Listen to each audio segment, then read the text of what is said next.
नमस्कार, आपके साथ मैं हूं सबीना तामंग देशमुख। आप देख रहे हैं देश के नंबर 1 हिंदी न्यूज चैनल का नंबर 1 शो कच्चा चिट्ठा। कच्चा चिट्ठा की शुरुआत गाजा सिटी में चल रहे उस बड़े ऑपरेशन की जिसने हमास में हाहाकार मचा दिया है। खबर है कि 7 अक्टूबर को इजराइल पर हुए खूनी हमले के मास्टरमाइंड याह्या सिनवार को इजरायली सेना ने सुरंग में घेर लिया, जबकि हमास दावा कर रहा है कि इजरायली सेना अब गाजा सिटी में बुरी तरह घिर चुकी है। लेकिन इन सभी के बीच एक नाम उभरा है। बहुत ध्यान से सुनिएगा कि इन सभी के बीच में एक नाम कुछ इस तरह से उभरा है, सन्स ऑफ अबू जंदल। नेतन्याहू भी ये नाम सुनकर हैरान है।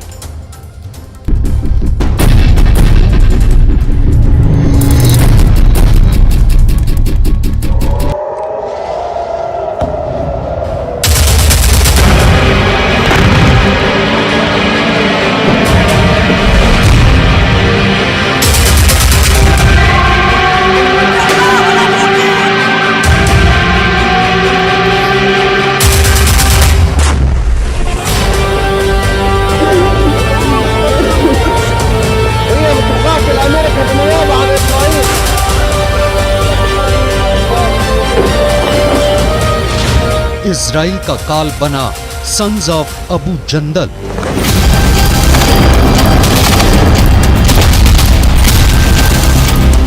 उत्तरी गाजा को इजराइल सेना बुरी तरह से रौंद रही है, लेकिन हैरानी की बात तो ये है कि 30 दिन की जंग के बाद भी गाजा शहर से हमास के लड़ाकों का सफाया इजराइल नहीं कर पाया है। खबर तो यहां तक आ चुकी है कि हमास, हिजबुल्लाह और अब फिलिस्तीन के सबसे खूंखार ग्रुप सन्स ऑफ अबू जंदल ने इजरायली सेना के खिलाफ मोर्चा खोल दिया है। हम आपको बता दें, सन्स ऑफ अबू जंदल के लड़ाकों ने फिलिस्तीन के राष्ट्रपति महमूद अब्बास को सिर्फ 24 घंटे का वक्त दिया है कि वो इजराइल के खिलाफ फिलिस्तीन की तरफ से भीषण और आर पार की जंग का ऐलान करें, नहीं तो महमूद अब्बास को भी सन्स ऑफ अबू जंदल जिंदा नहीं छोड़ेगा। हम आपको ये भी दिखाएंगे कि क्यों इजरायली सेना आनन फानन में ऐलान कर रही है कि उसने 7 अक्टूबर हमले के असली मास्टरमाइंड हमास के टॉप कमांडर याह्या सिनवार को गाजा की सुरंगों में घेर लिया है। हम आपको ये बताएंगे क्यों इजरायली सेना को हमास से लड़ने के लिए अमेरिका, फ्रांस और यूरोपीय देशों से बेहद घातक हथियार और बंकर बस्टर बमों की जरूरत पड़ रही है।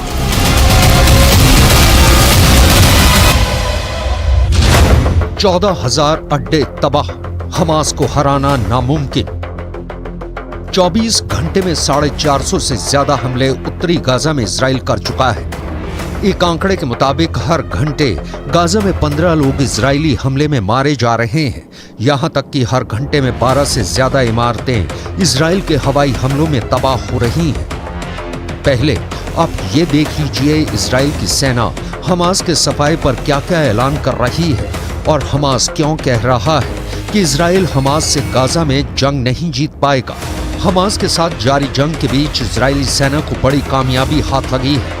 सेना ने 7 अक्टूबर को इजराइल पर मिसाइलों की बरसात करने वाले मास्टरमाइंड को मार गिराया है। इस बात की जानकारी खुद इजरायली सेना ने दी है। इजराइल डिफेंस फोर्सेस का दावा है कि उसने हमास के कमांडर मोहसिन अबू जिना को मार गिराया है। आईडीएफ के मुताबिक मोहसिन अबू जिना हमास के इंटेलिजेंस और वेपन डिपार्टमेंट का हेड था। इजरायली सेना ने दावा किया है कि उसने अबू जिना को मार गिराया है। इधर आईडीएफ के 9 सैनिकों ने रात भर में हमास के कई ठिकानों को निशाना बनाया, जबकि 150 से ज्यादा सुरंगों को पिछले 24 घंटे में तबाह करने का दावा इजरायली सेना ने किया है।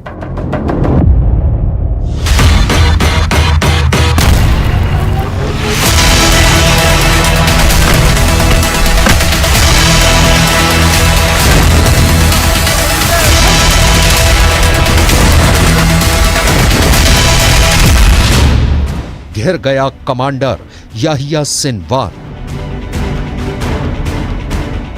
हालांकि हमास, हिजबुल्लाह और हूती के साझा हमलों की वजह से इजराइल की मुश्किलें बढ़ गई हैं। इसके बावजूद इजरायली फौज ना रुकी है, ना झुकी है। चुनौतियों को स्वीकार कर आईडीएफ जवान करारा जवाब दे रहे हैं। इजरायली सेना और उनके भारी भरकम टैंक तबाही मचा रहे हैं। जमीन पर जंग अब चरम पर पहुंच चुकी है। इजरायली रक्षा मंत्री भी गाजा पहुंच चुके हैं। वहां वो अपने सैनिकों की जमकर हौसला अफजाई कर रहे हैं। खबर तो यहां तक आ रही है कि गाजा के बिन लादेन के नाम से कुख्यात याहिया सिनवार को इजरायली सेना ने एक सुरंग में चारों तरफ से घेर लिया है। हमास के टॉप लीडर याहिया सिनवार को बंकर में घेरने का दावा किया गया है। सुरंग में बुरी तरह से फंस चुके सिनवार की सुरंग पर हवाई हमले किए जा रहे हैं, जबकि जमीन पर इजरायली सेना ताबड़तोड़ हमले सुरंग पर कर रही है। इजराइल डिफेंस फोर्सेस का कहना है कि उसके हमले में हमास के कम से कम 10 लड़ाके मारे जा चुके हैं। ये वो आतंकी थे जिन्होंने अल कुद्स अस्पताल के पास एक बिल्डिंग में शरण ली थी। इसी के पास की ही एक सुरंग में याहिया सिनवार मौजूद है, जो अब इजरायली सेना के टारगेट पर आ चुका है। 7 अक्टूबर को इजराइल पर हुए खूनी हमलों का असली मास्टरमाइंड याहिया सिनवार ही है, जिसे अब इजराइल मारने जा रहा है। इजराइल ने गाजा में हमास के लड़ाकों को ऑफर दिया है कि या तो हमास के लड़ाके खुद ही सिनवार को मार दें या उसे इजराइल को सौंप दें। अगर ऐसा हुआ तो युद्ध खत्म हो जाएगा। इजराइल के रक्षा मंत्री योव गैलेंट ने सिनवार के छिपे होने के सटीक स्थान का खुलासा नहीं किया। מה שקורה ביממה האחרונה זה דבר מרשים מאוד מבחינת הפעולה של צה"ל. שילוב בין כוחות האוויר לכוחות היבשה מרעיד את רצועת עזה. המאמצים האלה מביאים להישגים בלתי רגילים, לפגיעה במחבלים וגם בדרג של מפקדי השדה. सिनवार को गाजा का बिन लादेन कहा जाता है। आईडीएफ ने उसे डेडमैन की संज्ञा दी है।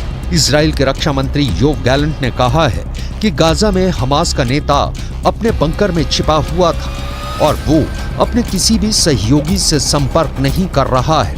इजरायली प्रधानमंत्री बेन्यामिन नेतन्याहू ने 61 साल के सिनवार को बंकर में छोटे हिटलर की तरह काम करने वाला शख्स बताया है। ऐसा माना जा रहा है कि सिनवार गाजा पट्टी अस्पताल के नीचे हमास कंट्रोल सेंटर में छिपा हुआ है। आईडीएफ के प्रवक्ता लेफ्टिनेंट कर्नल रिचर्ड हेचट ने हमास के अत्याचारों में उनकी भूमिका के लिए सिनवार की तुलना अल-कायदा नेता ओसामा बिन लादेन से की है। מודיעין, אוויר, ים ועם שירות הביטחון הכללי. לנגד עינינו כל העת החטופים שמוחזקים בשבי החמאס. इजराइल का काल बना सन्स ऑफ अबू जंदल।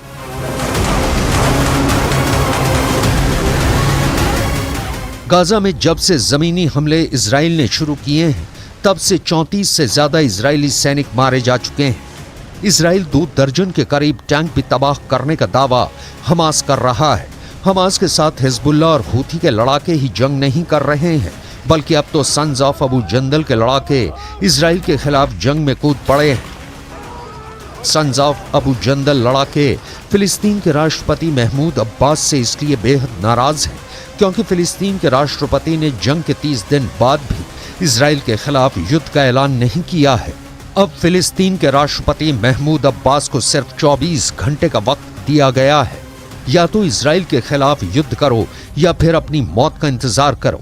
आप इस वीडियो को देखिए जहां फिलिस्तीनी प्रेसिडेंट महमूद अब्बास के काफिले पर आतंकी हमले का दावा किया गया है। इस हमले में राष्ट्रपति महमूद अब्बास का एक बॉडीगार्ड मारा गया है। मीडिया रिपोर्ट्स के मुताबिक हमला वेस्ट बैंक में हुआ। वहीं तुर्की न्यूज़पेपर के मुताबिक हमले की जिम्मेदारी सन्स ऑफ अबू जंदल नाम के संगठन ने ली है। इसमें गोली लगने के बाद बॉडीगार्ड जमीन पर गिरता दिख रहा है।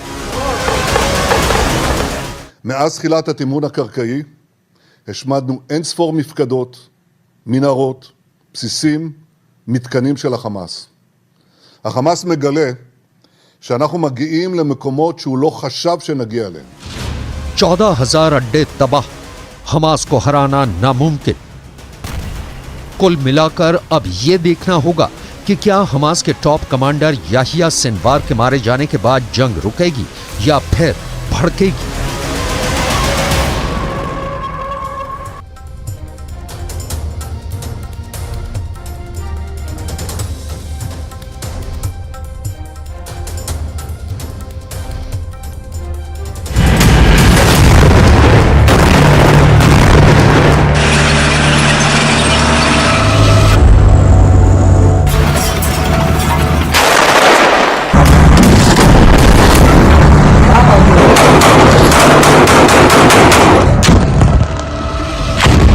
इजराइल गाजा में ग्राउंड ऑपरेशन कैसे कर रहा है?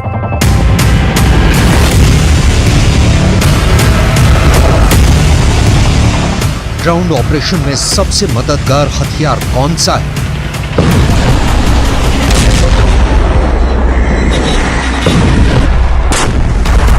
गाजा में अंदर तक पहुंचने के लिए इजराइल की सेना अपने रास्तों को कैसे साफ कर रही है?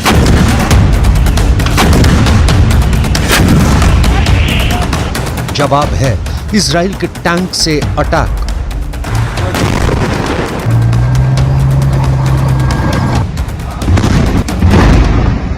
इजराइल का तोप से हमला। लेकिन अमेरिका से जो खबर आई है वो इस ऑपरेशन की राह में रोड़े अटकाने वाली है।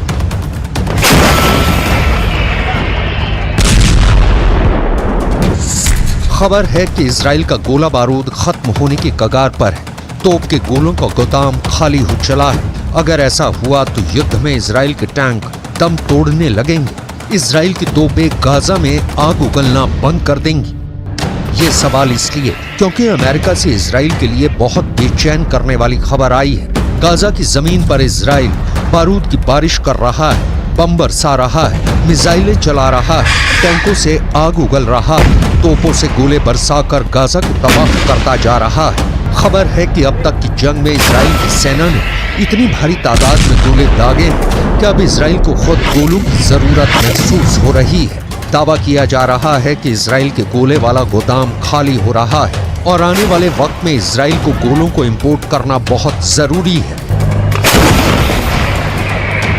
परेशानी ये है कि इजराइल को तोप के गोले अमेरिका से मिलते हैं। दावा किया जा रहा है कि इजराइल को जितने गोलों की जरूरत है उतने अमेरिका अभी बना ही नहीं पा रहा है। अमेरिका रोज 500 गोले ही बना सकता है। इजराइल ने 155 mm के 10 लाख गोलों का ऑर्डर दे रखा है। दावे के मुताबिक ऑर्डर की सप्लाई 2024 से पहले होना मुश्किल है।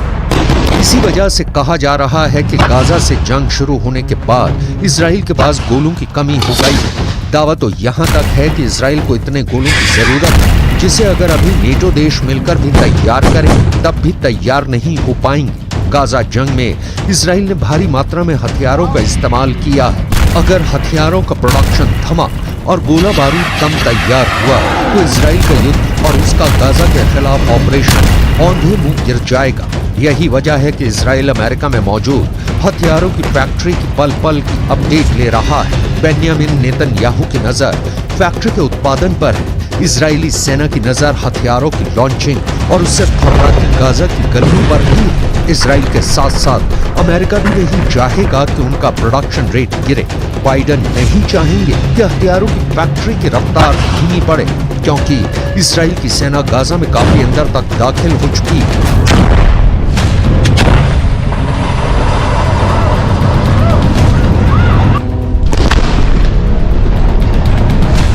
टाइम्स ऑफ इजराइल की रिपोर्ट के मुताबिक गाजा में हमास के आतंकी ठिकानों को ध्वस्त करने के लिए इजराइल की सेना ने तोपों का इस्तेमाल ज्यादा किया। वजह है गाजा की घनी बसावट। गाजा शहरी और घनी आबादी वाला इलाका है। ऐसे में इजराइल अगर वहां सीधे सेना को तैनात करता है तो हमास से युद्ध में आम लोगों की ज्यादा मौतें होंगी। इसी बात को ध्यान में रखते हुए इजराइल की सेना अधिक से अधिक तोपों का इस्तेमाल कर रही है। इसी वजह से इजराइल के पास तोपों की गोलों की कमी पड़ गई।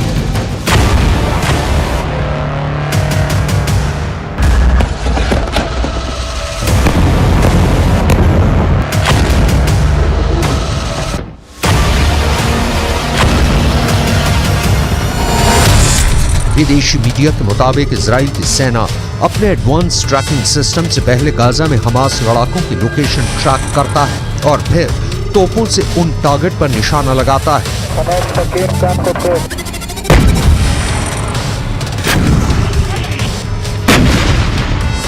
सवाल है, जब ये तोप का गोला जंग के लिए इतना जरूरी है, फिर इजराइल जैसे देश का गोदाम इन गोलों से कैसे खाली हो गया? जवाब है यूक्रेन युद्ध।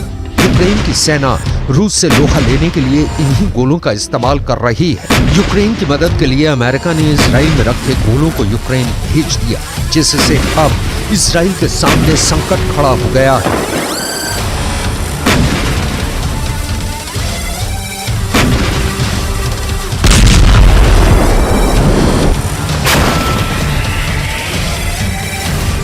जनवरी 2023 में अमेरिका ने अपने इजराइल वाले गोदाम से 155 mm के करीब 3 लाख तोप के गोले यूक्रेन भेज दिए। अमेरिका के इस फैसले से इजराइल में रखे गोलों की तादाद लगातार घटती गई। अमेरिका जैसे सुपर पावर भी हर महीने महज 14,000 तोप के गोले बना पाता है, जबकि हर महीने 10,000 गोलों की जरूरत तो सिर्फ यूक्रेन को है।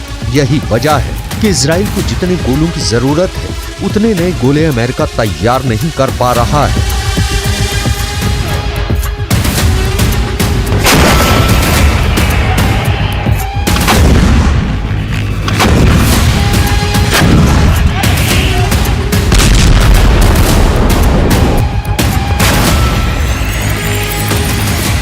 वहीं इजराइल की सेना का दावा है कि वो गाजा में ऐसी आग बरसा रहा है जिसे गाजा में पहले कभी नहीं देखा गया था। हवा से, जमीन से, सुरंग और बंकर से इजरायली सेना के जवानों को जहां जगह मिल रही है, मिट्टी में मिला देने वाले रॉकेट को गाजा पर बिना निशाना साधे दाग दिया जा रहा है। इजरायली फौज ने हमास के हर छोटे बड़े लड़ाके और उनके ठिकाने को खत्म करने की सौगंध खा रखी है।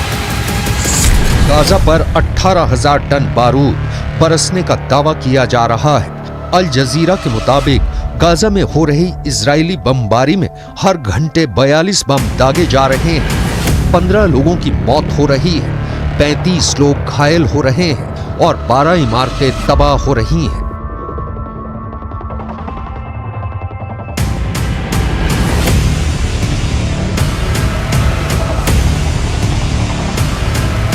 इजराइल की सेना अब इतनी अंदर तक घुस गई है कि उसने गाजा पट्टी को 2 हिस्सों में काट डाला है। सवाल है कि अब हमास क्या करेगा? क्या वो सुरंग से बाहर आकर लड़ेगा या फिर इजरायली टैंकों के खिलाफ उसने नया गेम प्लान तैयार किया? क्योंकि इजराइल में गोलों की कमी की खबर हमास के लिए किसी गुड न्यूज से कम नहीं है।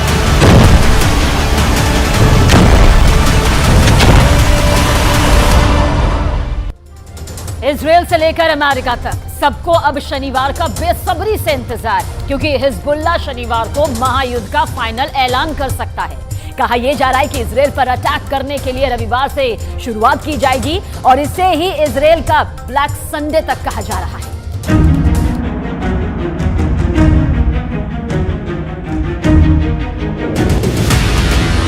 दक्षिणी लेबनान में पहला धमाका और फिर कुछ सेकंड के बाद हुआ दूसरा धमाका। ये लेबनान का गांव कफार किला है और यहां इजराइल ने जमकर बम बरसाए। ये इजराइल और लेबनान के मिलिशिया हिजबुल्लाह के बीच डायरेक्ट युद्ध है, जिसके शोले अब पूरी दुनिया को जला सकते हैं। हिजबुल्लाह ने ऐसा ऐलान किया है कि इजराइल के लिए अगला रविवार ब्लैक संडे बन सकता है। हिजबुल्लाह के महासचिव हसन नसरल्लाह का शनिवार को फिर से एक भाषण होगा। गारंटी दी जा रही है कि इजराइल के खिलाफ युद्ध का ऐलान इस बार पक्का है। यानी हसन नसरल्लाह की सैटरडे स्पीच में इस बार इजराइल के खिलाफ रविवार के बड़े यलगार का ऐलान होने वाला है। इजराइल और हिजबुल्लाह लड़ाई में हमले दोनों तरफ से हो रहे हैं। रॉकेट दोनों तरफ से दागे जा रहे हैं, तोपखाने दोनों तरफ खुले हुए हैं। लेकिन जब हिजबुल्लाह के ठिकानों पर इजराइल का बम गिरता है तो धमाका बड़ा होता है।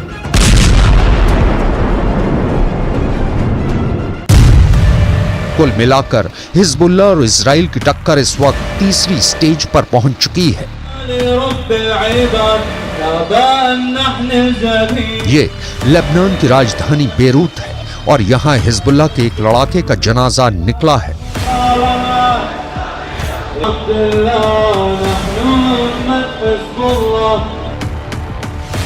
हिजबुल्लाह के मशहूर पीले झंडे से लपेटा हुआ ये जनाजा कासिम इब्राहिम अबू ताम का है। कासिम इजराइल के बॉर्डर पर लड़ते हुए मारा गए और अब उसकी मैयत में सैकड़ों लोग यहाँ जमा हुए हैं।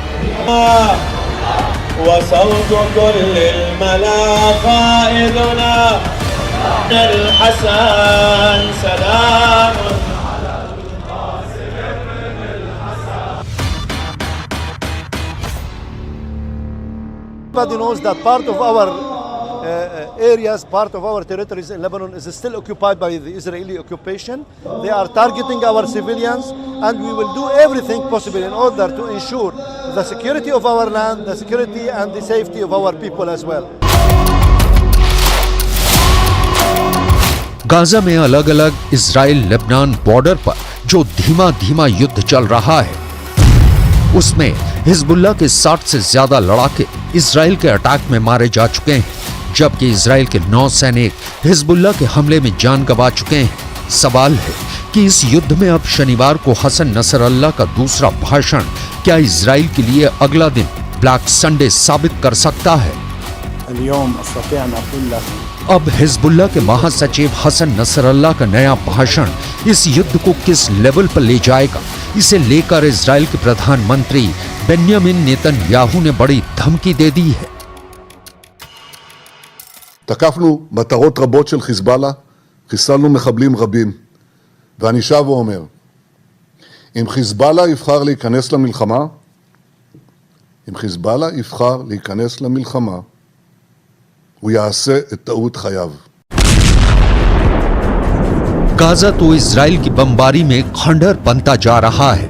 10,000 से ज्यादा लोग मर चुके हैं, इनमें करीब 4,500 तो सिर्फ बच्चे हैं। ऐसे में नेतन्याहू की यह धमकी क्या हिजबुल्लाह को डरा पाएगी? क्योंकि नेतन्याहू ने साफ कर दिया है कि युद्ध करना हिजबुल्लाह की जिंदगी की सबसे बड़ी गलती साबित होगी। इजराइल का दावा है कि हिजबुल्लाह के पास 1.5 लाख से ज्यादा रॉकेट हैं और इन रॉकेट्स के निशाने पर उसके हाइफा और तेल अवीव जैसे शहर हैं। ये रॉकेट इजराइल पर गिरे तो इजराइल के 2 बड़े शहरों का काम तमाम हो जाएगा। हिजबुल्लाह वो संगठन है जिसे ईरान से पूरी मदद मिलती है और ईरान हिजबुल्लाह को इजराइल के खिलाफ एक बड़े हथियार के तौर पर इस्तेमाल भी करता आया है। इसलिए अगर हिजबुल्लाह को नुकसान उठाना पड़ रहा है तो समझ लीजिए ईरान को भी बड़ा झटका लग रहा है। वैसे नेतन्याहू भी यही चाहते हैं, लेकिन उनकी ये ख्वाहिश अब पश्चिम एशिया को बारूद के ढेर पर बैठा चुकी है।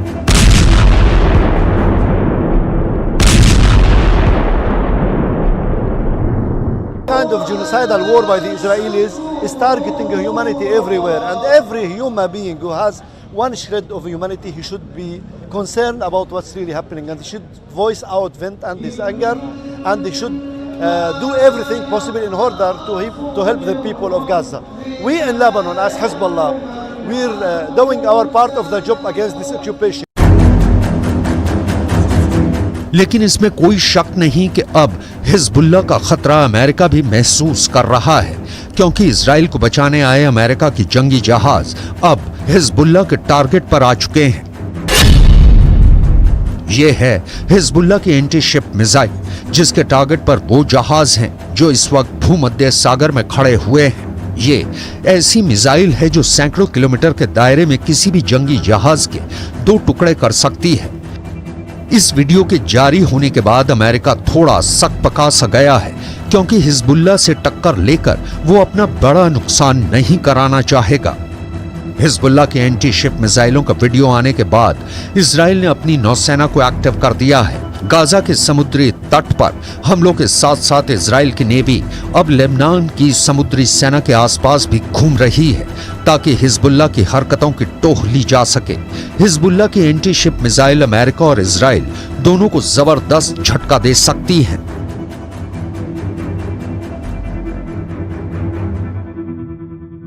אנחנו ננצח. אנחנו לא נעצור עד לניצחון. אני עומד בקשר רצוף עם נשיא ארצות הברית ג'ו ביידן. אנחנו מאוד מעריכים את תמיכתו, את התמיכה של הממשל האמריקני, את התמיכה של העם האמריקני. इस वक्त इजराइल और अमेरिका के लिए 4H बहुत बड़ा खतरा बन चुके हैं।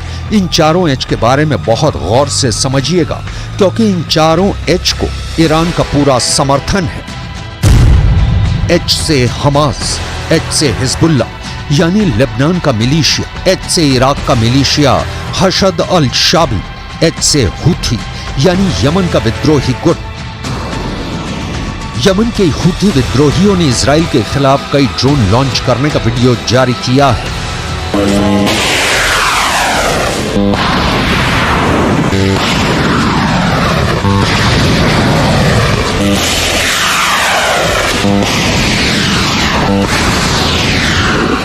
ये ड्रोन गाजा में हो रही इजरायली बमबारी के खिलाफ लॉन्च किए गए। यमन में भी इस बात का गुस्सा है कि इजरायली बमबारी से गाजा में हजारों फिलिस्तीनियों की मौत हो रही है।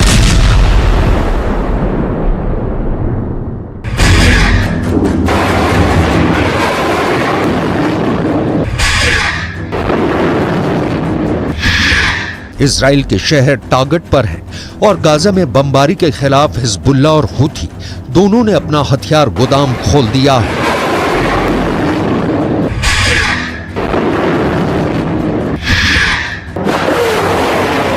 लेकिन ऐसे हमलों और गाजा पर बमबारी जारी रखने के बीच नेतन्याहू ने अपना वॉर ट्रायंगल तैयार कर लिया है।